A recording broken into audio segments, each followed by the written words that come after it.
we described cytoplasm, right? Okay, as you know, we are describing different components of the eukaryotic cell, and particularly in last class we described about cell membrane and cytoplasm, right?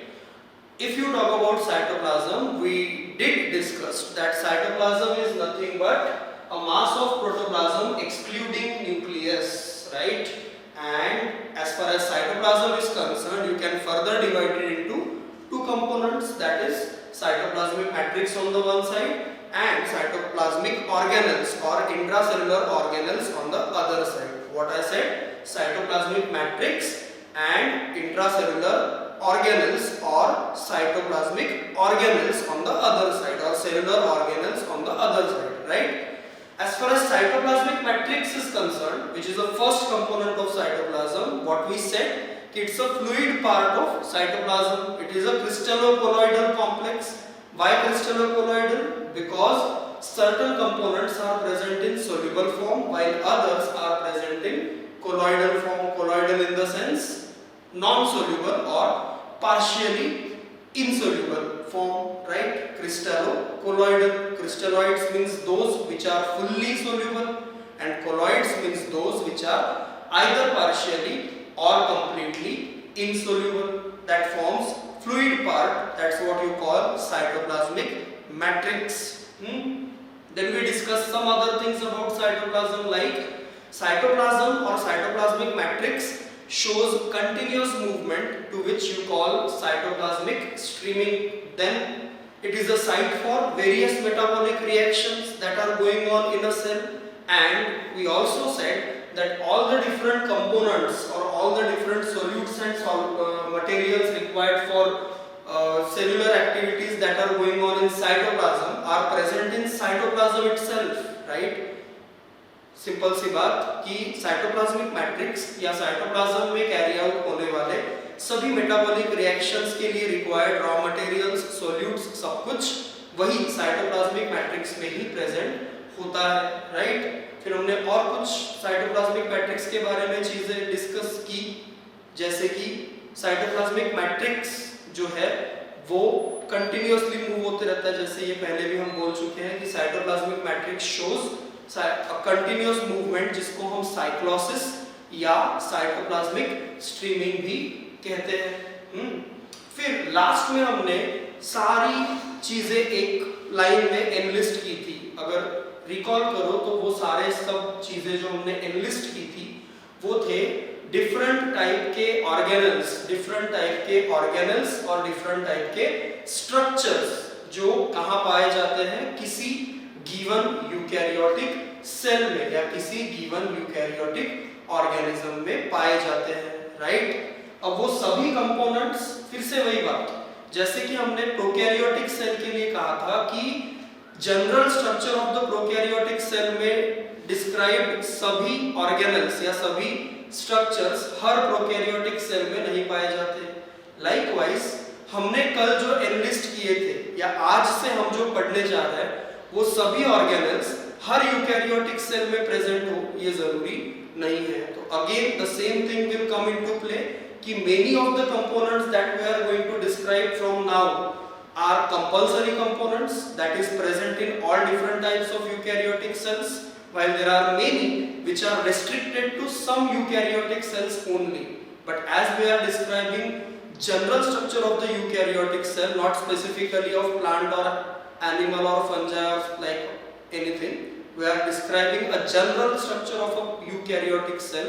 We will describe all the different components that can be present in a given eukaryotic cell, right? And in that sequence, the first thing we are going to start with, or say organelles में पहली चीज जिसके साथ हम start करेंगे अपना discussion about organelles present in a cell, eukaryotic cell, तो we are going to start this with this particular thing called endomembrane system. As you can see on the board, the name of the organelle or name of the system that we are going to start with is endomembrane system.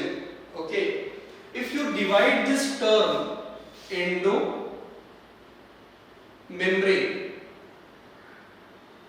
So membrane is just a membrane.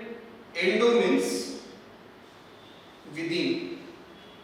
Okay, endo का मतलब क्या है? Within. Membrane within the cell. Okay, membranes that occur within the cell. That's why the term used is endomembrane. Why system? You will get the meaning here in the definition. Why we say that this is a system. अब system किसे कहते हैं हम? System ये word हम तब use करते हैं जब दो या दो से ज्यादा कंपोनेंट्स एक साथ काम करें, राइट? दो या दो से ज्यादा कंपोनेंट्स अगर एक साथ मिलके काम करें तो हम उसे कहते हैं सिस्टम, किसी तरह की सिस्टम। जैसे कंप्यूटर सिस्टम, कंप्यूटर सिस्टम या कंप्यूटर हार्डवेयर सिस्टम में क्या क्या है? तो भाई उधर सीपीयू है, उधर मॉनिटर है, उधर कीबोर्ड है, उधर माउस है, उधर प्रिंटर है। तो ये printer, monitor, CPU, keyboard, mouse, ये सब एक दूसरे से कैसे हैं? कनेक्टेड है, राइट? और ये एक कंबाइंड सिस्टम के तौर पे काम करते हैं, राइट? तो फिर इस पूरी सिस्टम या अरेंजमेंट को, जिसमें मॉनिटर है, कीबोर्ड है, माउस है, प्रिंटर है, सीपीयू है, इस पूरी सिस्टम को हम क्या कहते हैं?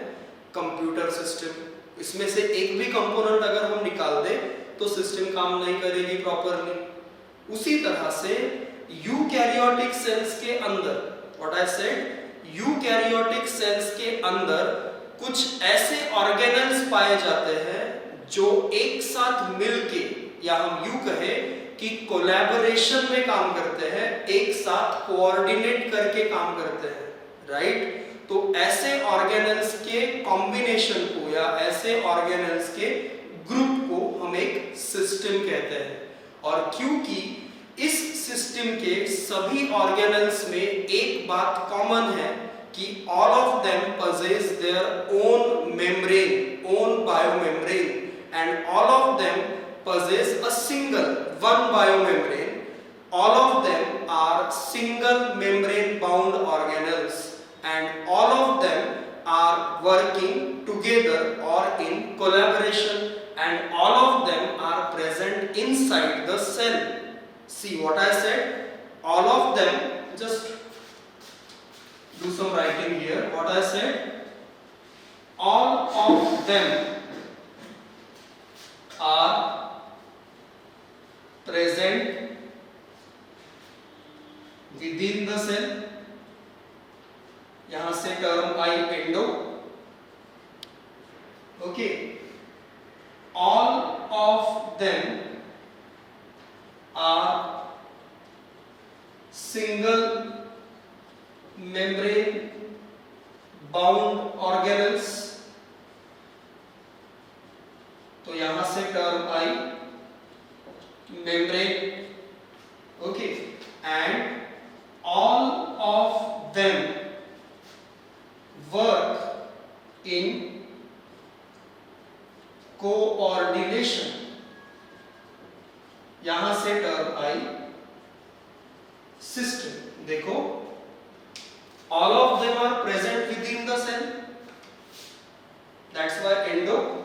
All of them are membranous, that's why membrane, and they work in coordination with each other, that's why system.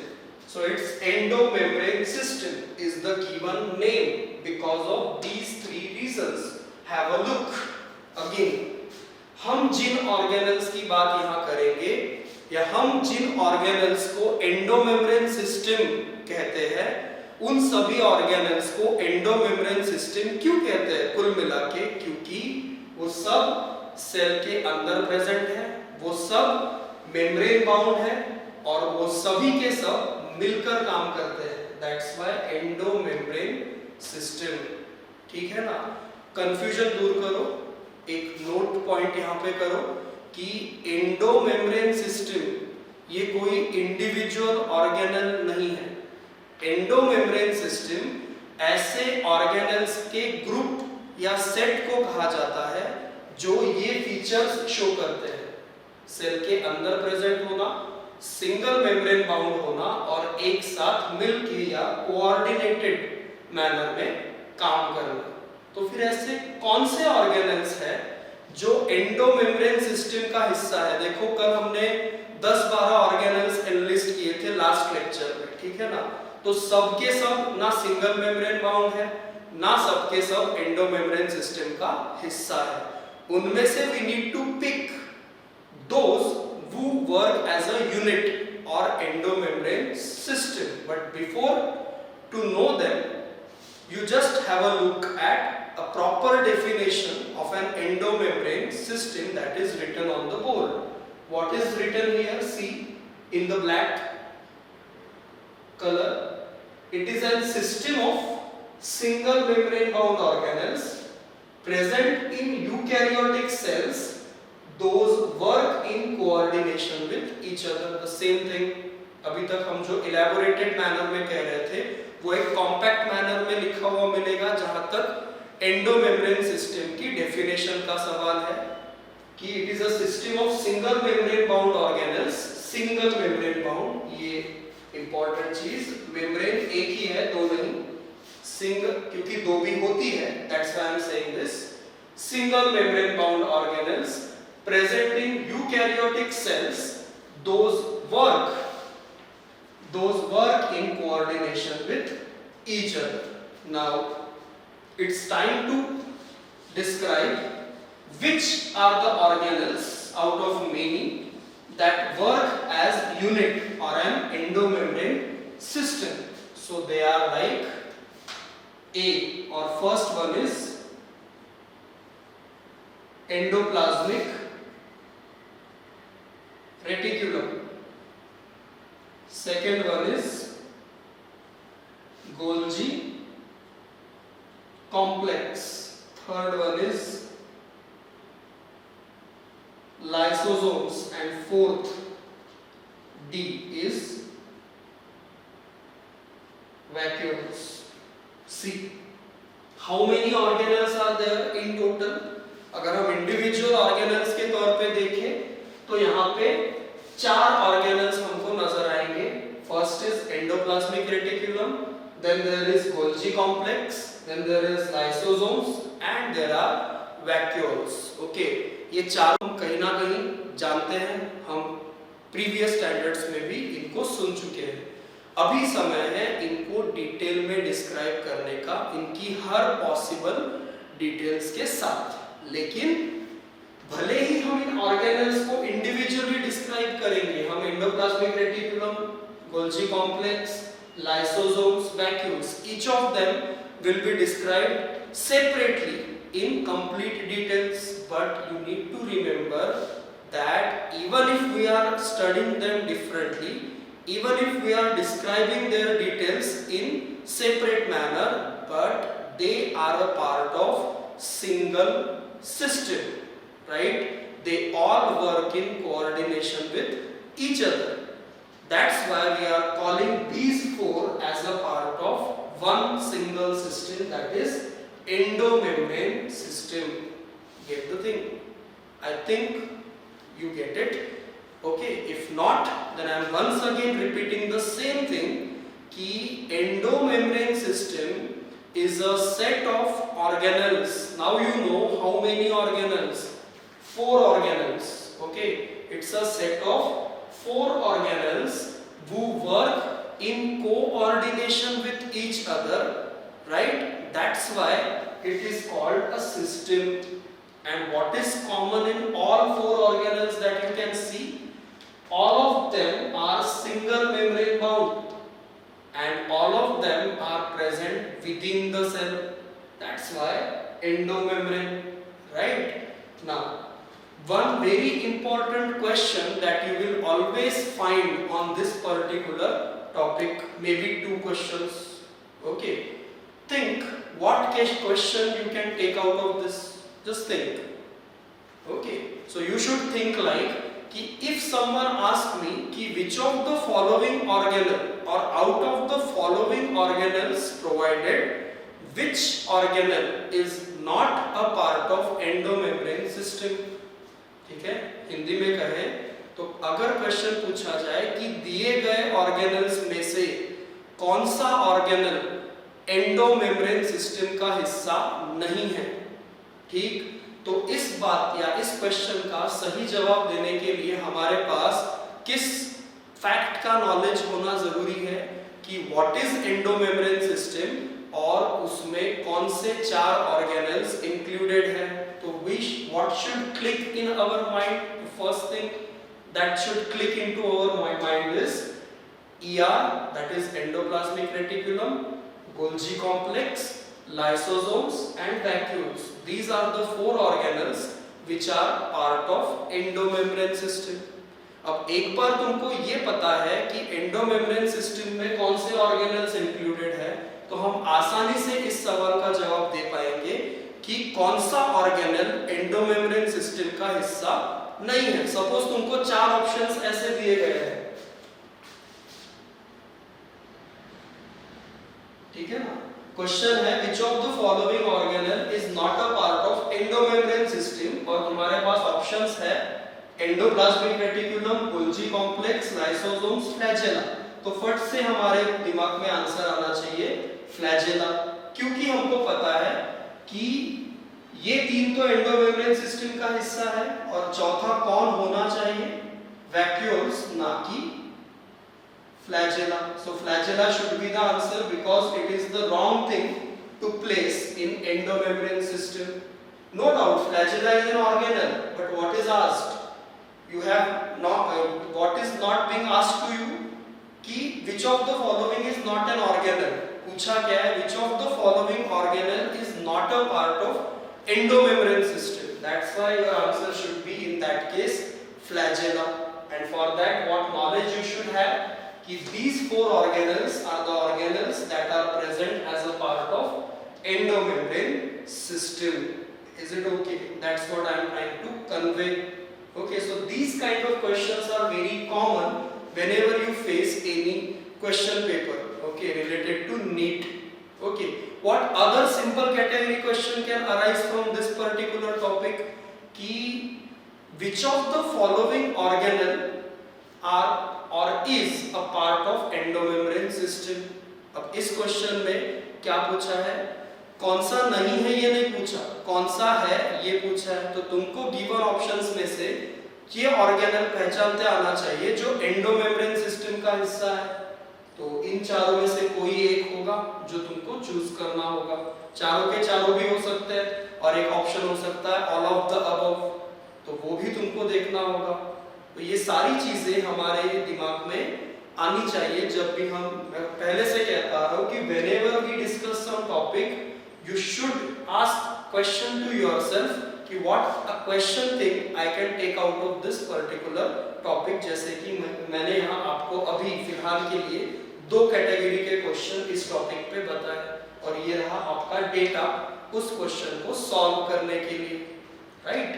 अब हमारा टास्क ये है कि हम इन चारों में से हर एक ऑर्गेनल को इंडिविजुअली उसकी रिक्वायर्ड डिटेल्स के साथ पढ़ें, और हम शुरुआत करेंगे एंडोप्लाज्मिक रेटिकुलम के साथ, right. What I said, our task is to complete the endomembrane systems discussion as a whole, and in order to discuss the endomembrane system we need to describe each of these organelles separately into its complete details, and we are starting with the first one, that is endoplasmic reticulum. Okay, so let's start with endoplasmic reticulum. Okay, you must be familiar with the name endoplasmic reticulum.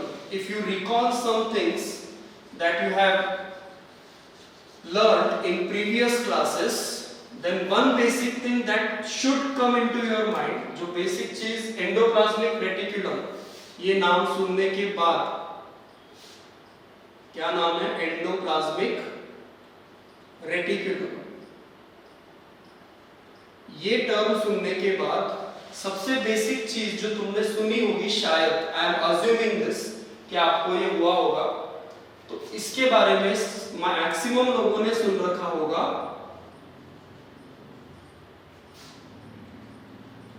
Protein synthesis, ठीक है ना।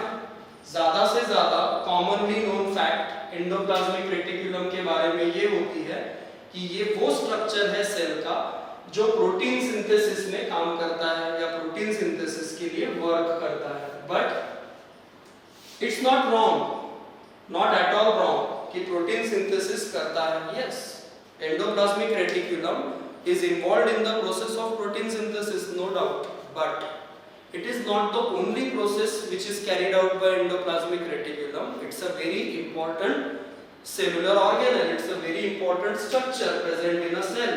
So we need to describe all the different functions related to endoplasmic reticulum, okay? But before that, some basic facts about it, like as a structure, it was first reported by two scientists, okay? As a structure, eukaryotic cell के अंदर endoplasmic reticulum को सबसे पहली बार दो scientist की pair ने report किया था। उनके नाम है पोर्टर एंड थॉमसन। और ये जो नाम अब आज की डेट में हम लोग यूज करते हैं, कौन सा नाम? एंडोप्लाज्मिक रेटिकुलम, या इन शॉर्ट हमेशा कहीं पे भी हमको बायोलॉजी में ER लिखा हुआ दिखा, E.R, तो समझ जाओ कि ER stands for endoplasmic reticulum, okay? ये जो एंडोप्लाज्मिक रेटिकुलम नाम की टर्म है, ये हमको किसने दी? Given by Porter. इन दो साइंटिस्ट ने सबसे पहली बार यूकैरियोटिक सेल में एंडोप्लाज्मिक रेटिकुलम जैसे स्ट्रक्चर को प्रेजेंट है करके रिपोर्ट किया, और उसको नाम जो दिया, कौन सा नाम? एंडोप्लाज्मिक रेटिकुलम, ये पोर्टर ने दिया। तो ये क्यों यहाँ पे हम डिस्क्राइब कर रहे हैं ना, क्योंकि ये क्वेश्चन वाइज एक जरूरी फैक्ट है। डायरेक्ट क्वेश्चन आपको आता है, who discovered or who gave the term endoplasmic reticulum? Yes, this is the question, okay, that you will face. So you need to answer it like Porter. Porter is the scientist who discovered as well as named the thing endoplasmic reticulum. Is it okay? Now,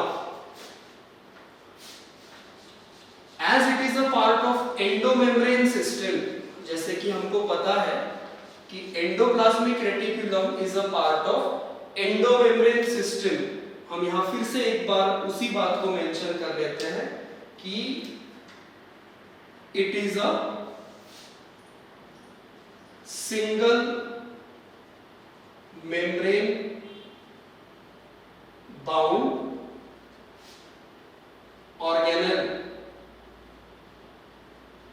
okay, whose membranes are present throughout the cytoplasm.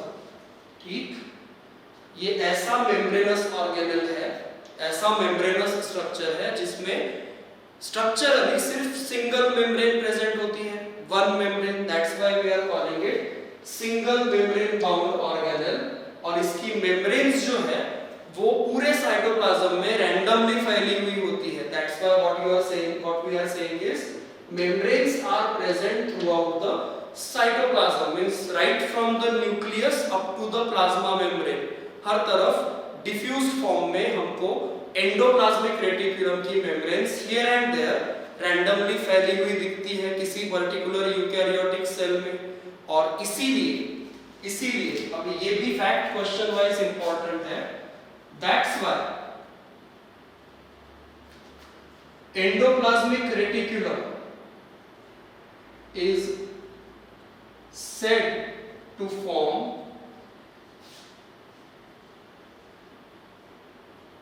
cytoskeleton of a cell।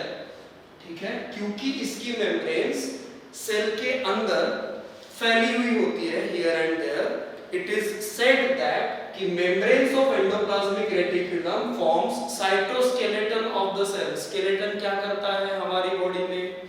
तो हमारे body के ढांचे को support provide करता है। उसी तरह से सेल्स के अंदर एंडोप्लाज्मिक रेटिकुलम की मेम्ब्रेन्स इधर-उधर डिफ्यूज तरीके से फैली होने की वजह से इसे कभी-कभी सेल का साइटोस्केलेटन भी कहा जाता है। और endoplasmic reticulum is an organelle which is known to form the cytoskeleton of a cell. Again you have one question out of it कि which organelle is said to form the cytoskeleton of a cell? So answer should be endoplasmic reticulum. Okay, अब हमारे सामने थोड़ा diagram हो तो ज्यादा अच्छे से समझ में आए, तो इसीलिए देखो, सपोज ये प्लाज्मा मेम्ब्रेन है, तो ये हुई एक particular cell, eukaryotic cell. Okay, और अगर ये उस सेल का न्यूक्लियस है जिसके अंदर जेनेटिक मटेरियल होगा, ओके, तो इसके सरफेस पे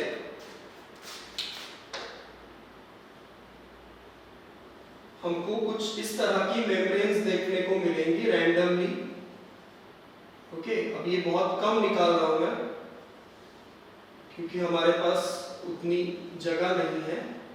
ओके, बट ये जो membranous structures throughout the cell हमको देखने को मिलता है, ये एंडोप्लाज्मिक रेटिकुलम है। ओके, और ये अगर आप देखो तो कहां से कहां तक फैला है? न्यूक्लियर मेम्ब्रेन से लेकर प्लाज्मा मेम्ब्रेन तक। मतलब कहने की बात कि it is present throughout the cell. Okay, बस यही इकलौता मेम्ब्रेनस स्ट्रक्चर है क्या? तो नहीं।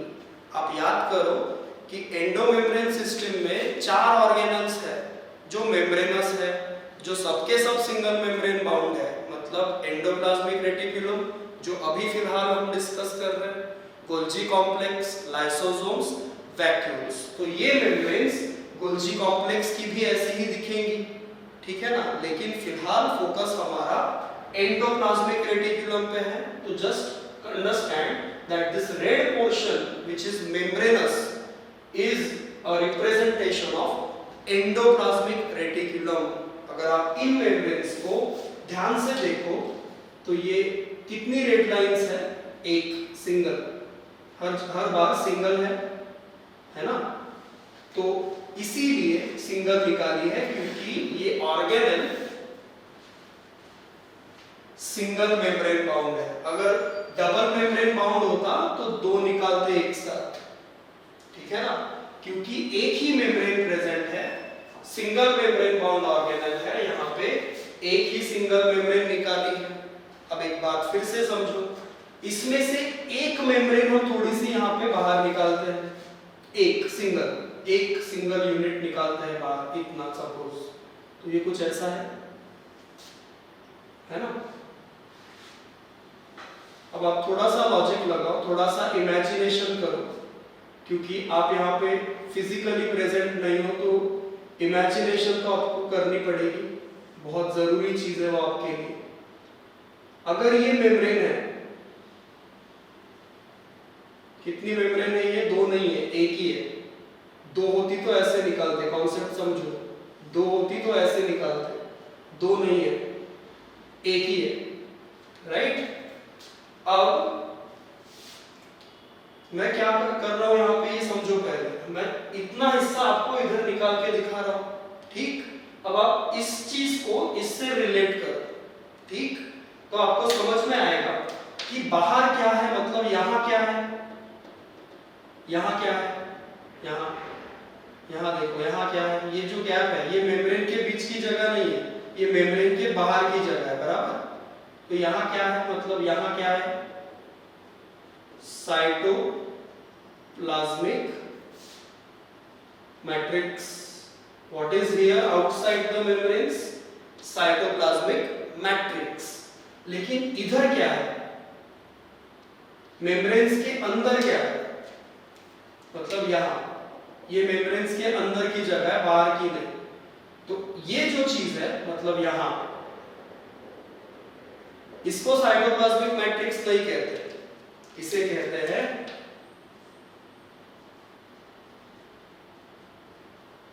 Endoplasmic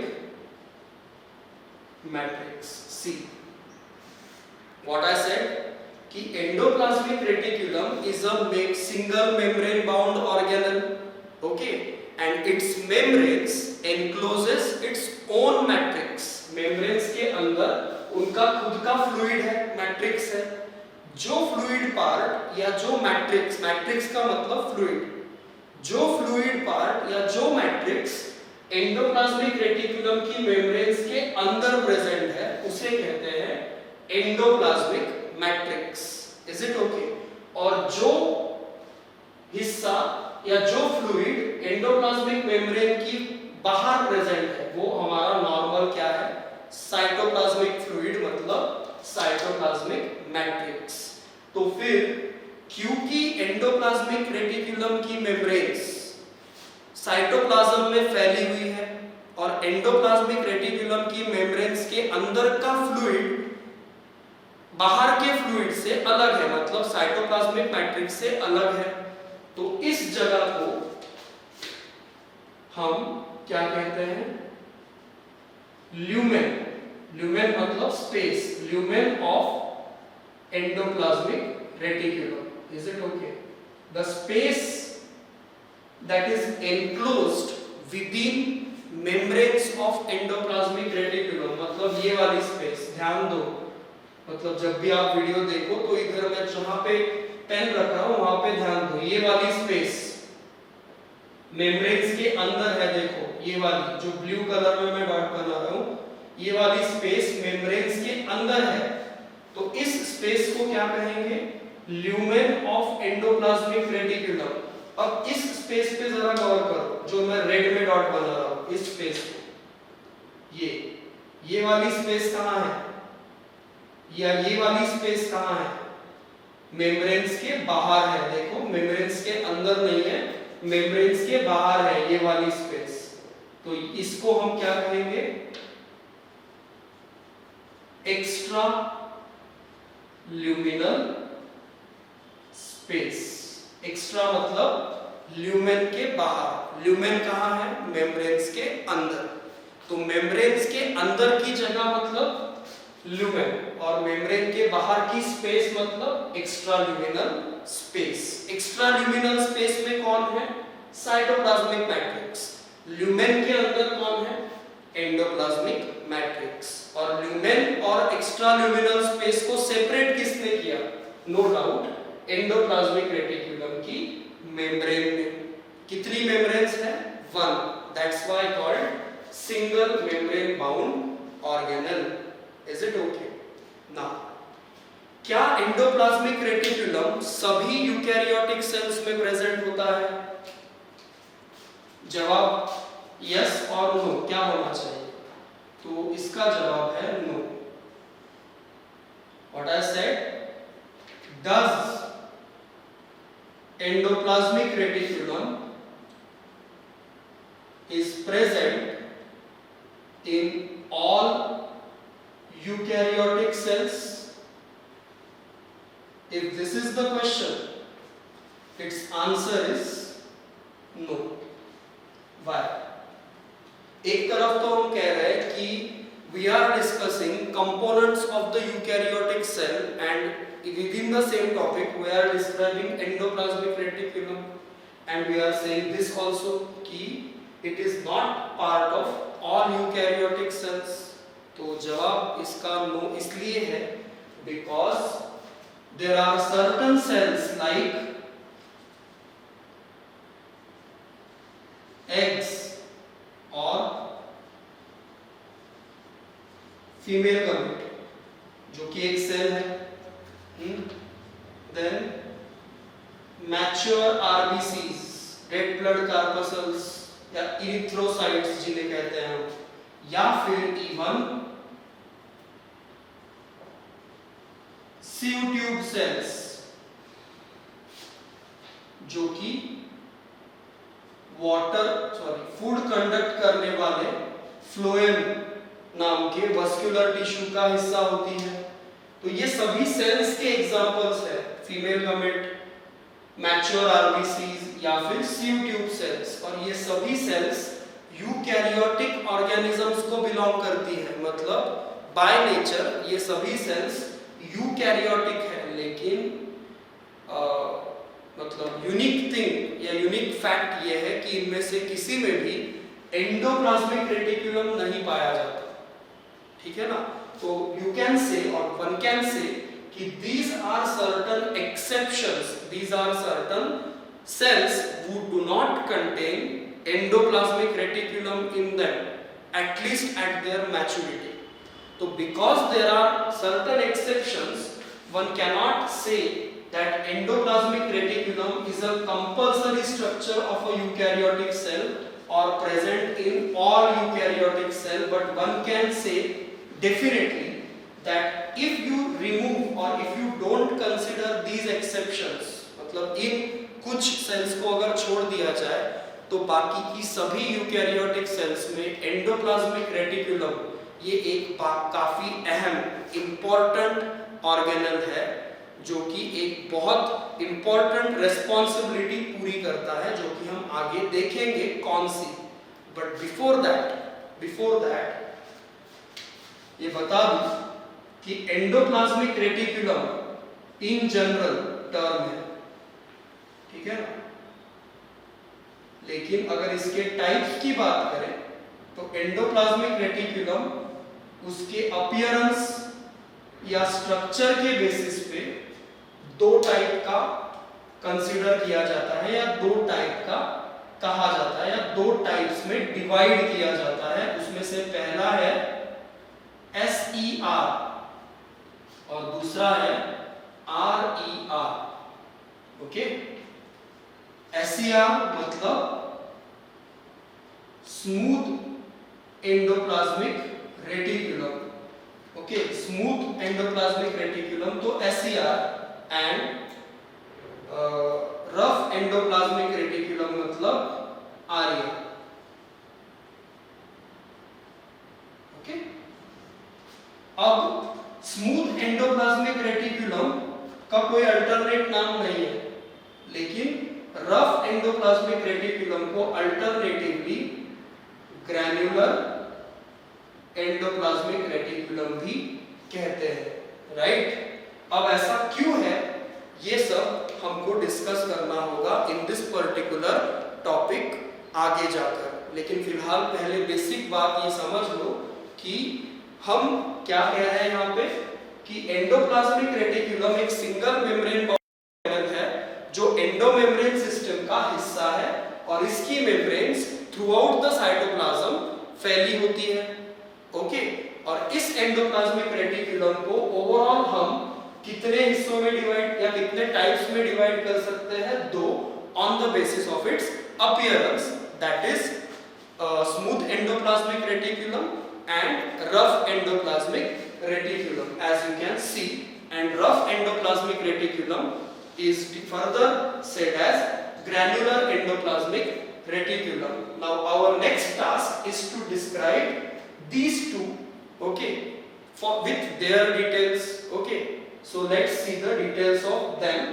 Okay, before we start with their details, just have a look. So as we were saying that endoplasmic reticulum, okay, that is found within an eukaryotic cell, is mainly divided into two types on the basis of its structure, that is rough endoplasmic reticulum and smooth endoplasmic reticulum, or rough endoplasmic reticulum can also be called granular endoplasmic reticulum. So it is what the comparative account that you can see where we have differentiated between rough and a smooth endoplasmic reticulum on the basis of their properties or say their characteristics. Okay, you can clearly see some basic features or basic points that are comparatively written about those two, that is first RER on that side and here SER. Okay, let's go through them one by one so you will have a clear cut understanding about rough endoplasmic reticulum and smooth endoplasmic reticulum as a whole. So let's check out first one by one. First on that side. Okay, let's talk about this point. What is written here? That rough endoplasmic reticulum is also called as granular endoplasmic reticulum. यहाँ तक तो हमने कहा है, यहाँ तक तो हमने लिखा है, पढ़ा है. Why? Because on the surface of this endoplasmic reticulum there are attached series of ribosomes. Okay, यहाँ देखो, ये इधर वाला जो एंडोप्लाज्मिक रेटिकुलम है, इधर ये ब्लू डॉट्स जो आपको दिख रहे हैं, ये ब्लू डॉट्स क्या रिप्रेजेंट करते हैं? राइबोसोम्स. ओके, और ये यूकैरियोटिक सेल है, तो थोड़ा और कॉन्सेप्ट लगाओ कि राइबोसोम कौन से टाइप के होंगे? ATS. प्रोकैरियोटिक सेल होती तो कौन से राइबोसोम्स होते? 70S. लेकिन प्रोकैरियोटिक सेल में तो एंडोप्लाज्मिक रेटिकुलम ही नहीं होता. यहाँ है क्योंकि ये यूकैरियोटिक सेल है, और हम जिस एंडोप्लाज्मिक रेटिकुलम की बात कर रहे हैं वो है ये वाला, मतलब रफ एंडोप्लाज्मिक रेटिकुलम. तो ये टर्मिनोलॉजी कहाँ से आई? Why it is called rough? Why it is called granular? Because on the surface of its membranes there are attached series of ribosomes, and because of the attachment of ribosomes on its surface it appears rough, it appears granular. That's why called granular endoplasmic reticulum or rough endoplasmic reticulum. Now the question arises, how these ribosomes are attached to these membranes of endoplasmic reticulum? So here is the answer. These ribosomes are attached to the surface of endoplasmic reticulum with the help of attachment proteins. These are a kind of proteins themselves called ribophorins. Okay, so here you have two questions on this single point. इस एक point में आपके पास दो questions है. पहला, why rough endoplasmic reticulum is called rough endoplasmic reticulum? Because it has ribosomes attached to its surface. And second question is, with the help of what or with the help of which protein ribosomes are attached to the endoplasmic reticulum? So answer should be राइबोफोरिन्स. देखो यहाँ पे आपके लिए दो question का material है. पहला कि रफ एंडोप्लाज्मिक रेटिकुलम रफ क्यों होता है? राइबोसोम्स की वजह से, पहला आंसर. और दूसरा, राइबोसोम्स को एंडोप्लाज्मिक रेटिकुलम पे अटैच करवाने के लिए कौन सा प्रोटीन रेस्पॉन्सिबल होता है? तो दूसरा जवाब या यहाँ रहा आंसर, राइबोफोरिन्स. ठीक है, फिर ये बात हमको पता चल गई. अब आगे बढ़ते हैं. रफ एंडोप्लाज्मिक रेटिकुलम का सेल में काम क्या है? तो थोड़ा सा लॉजिक लगाओ, थोड़ा सा अप्लाई करो अपना दिमाग. देखो, रफ एंडोप्लाज्मिक रेटिकुलम के सरफेस पे कौन अटैच्ड है? राइबोसोम्स. राइबोसोम्स के लिए हम प्रोकैरियोटिक सेल को में डिस्क्राइब कर चुके हैं कि भाई राइबोसोम्स जो है वो प्रोटीन सिंथेसिस के लिए काम आते हैं. Ribosomes are protein synthesising machinery of the cell, right? तो फिर प्रोकैरियोटिक सेल हो या यूकैरियोटिक सेल हो, doesn't matter. Ribosomes here also will work for protein synthesis, right? और ये राइबोसोम्स कहाँ प्रेजेंट है? Over the surface of rough endoplasmic reticulum. तो फिर अगर राइबोसोम्स इस एंडोप्लाज्मिक रेटिकुलम के सरफेस पे प्रेजेंट है और ये राइबोसोम्स प्रोटीन सिंथेसिस का काम करते हैं, तो फिर आरईआर या रफ एंडोप्लाज्मिक रेटिकुलम का भी ओवरऑल फंक्शन क्या होना चाहिए या क्या होगा?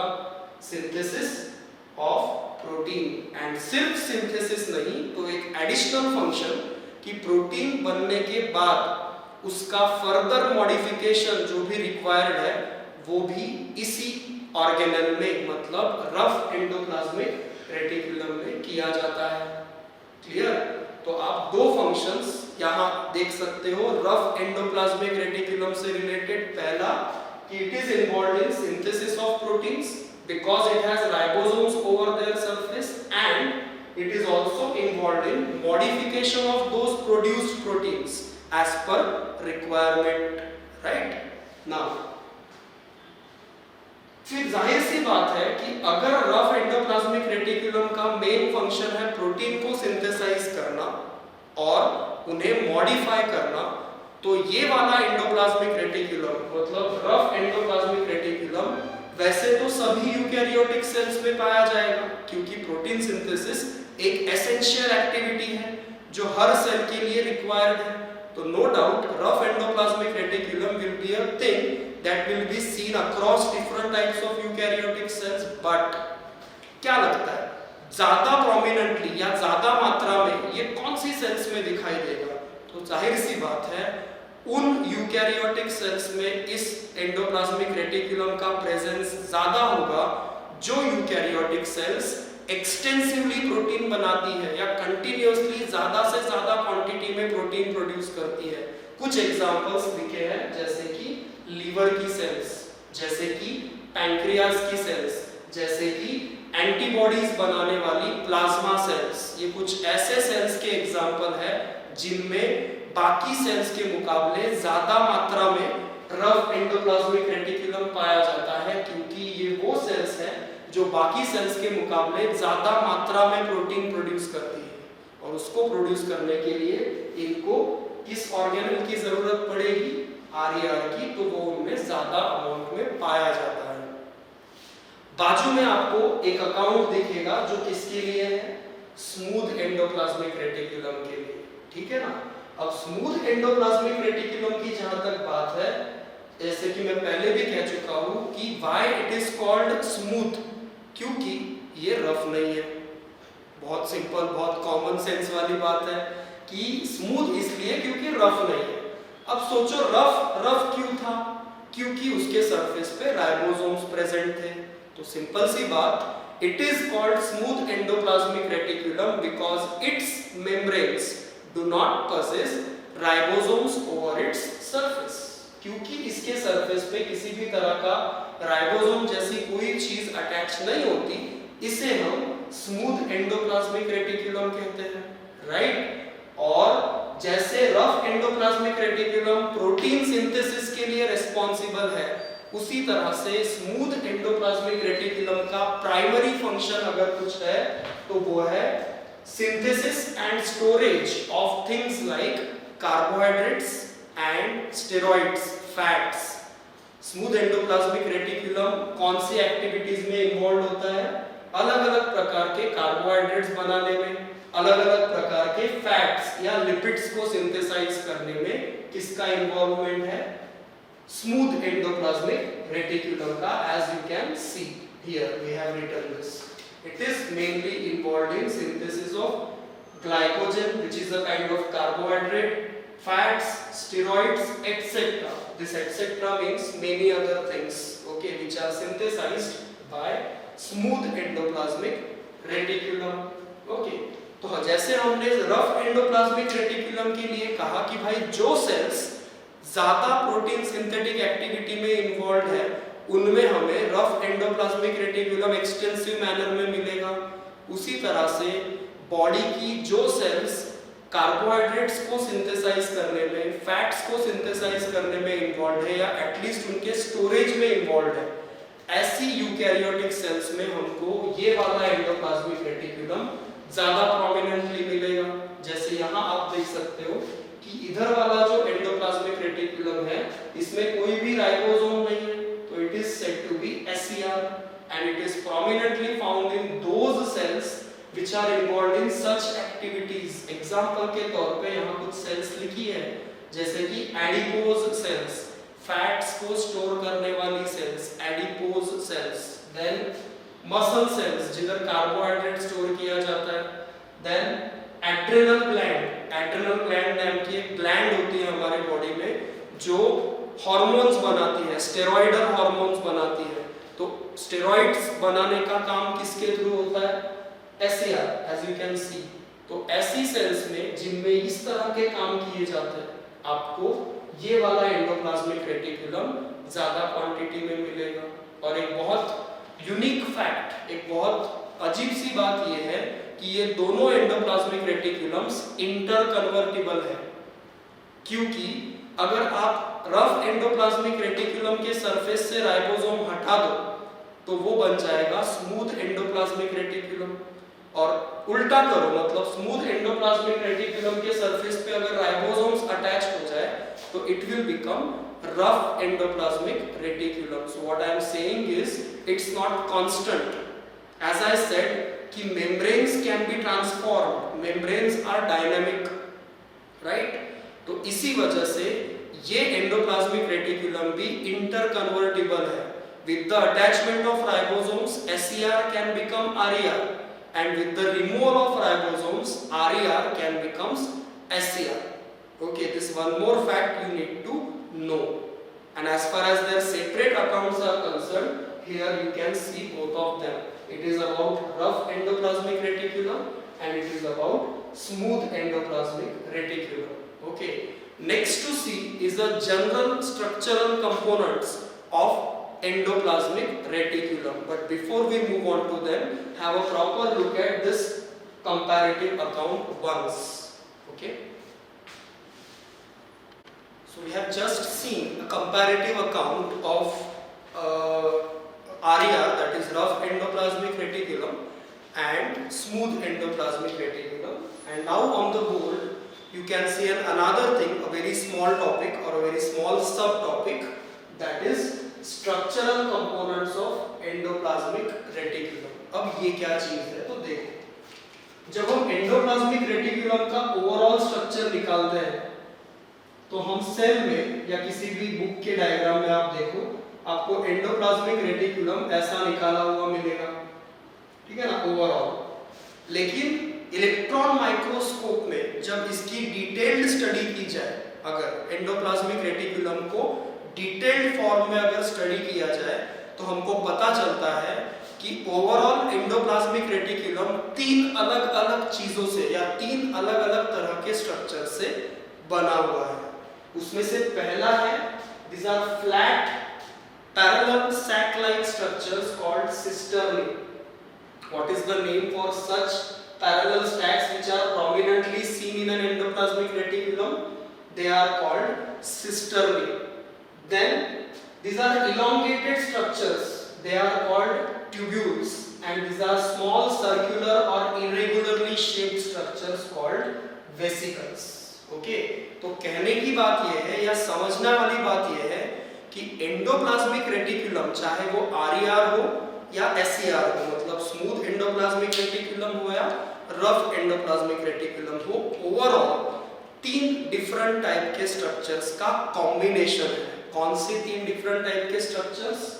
Flat sac like cisternae, elongated tube like tubules and circular or irregularly shaped vesicles.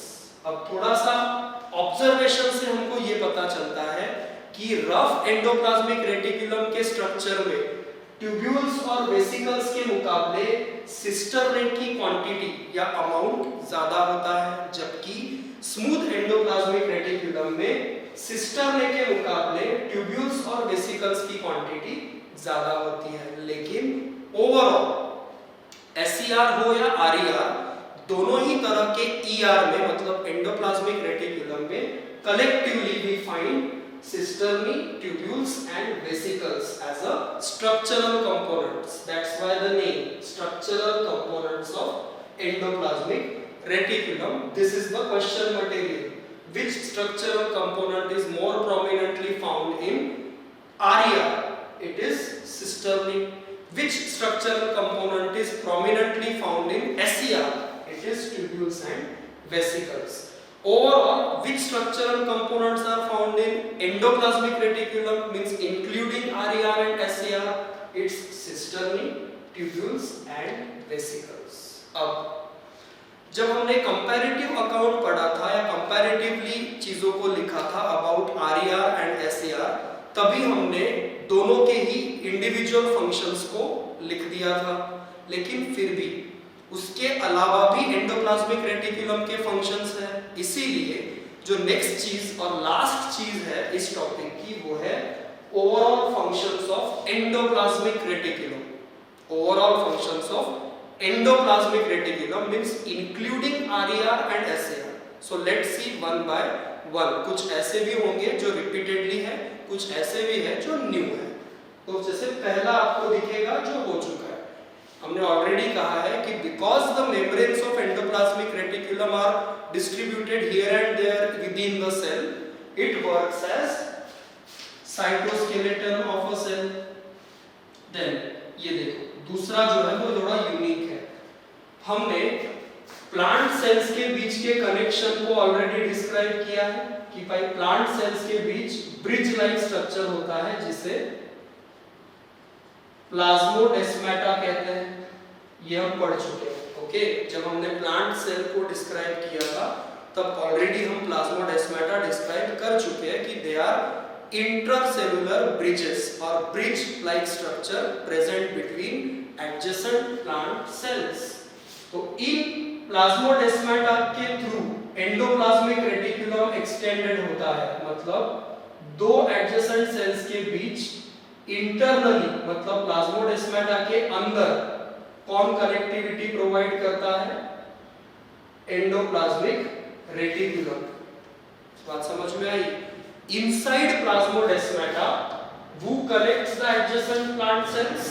It's endoplasmic reticulum that connects adjacent plant cells. Now, the terminology that is used for endoplasmic reticulum's extension through plasmodesmata within plant cells is called as desmotubules. So this term is very important. Question wise question आता है, desmotubules within plasmodesmata are made up of which intracellular organelle? Your answer should be endoplasmic reticulum. So now read what is written. As a desmotubule or in the form of desmotubule, it is present in plasmodesmata. You can further extend this thing like which connects adjacent plant cells internally. Is it okay? Then within muscle cells, कौन सी sales की बात हो रही है? Muscle cells के अंदर particularly smooth endoplasmic reticulum, जिसे muscles में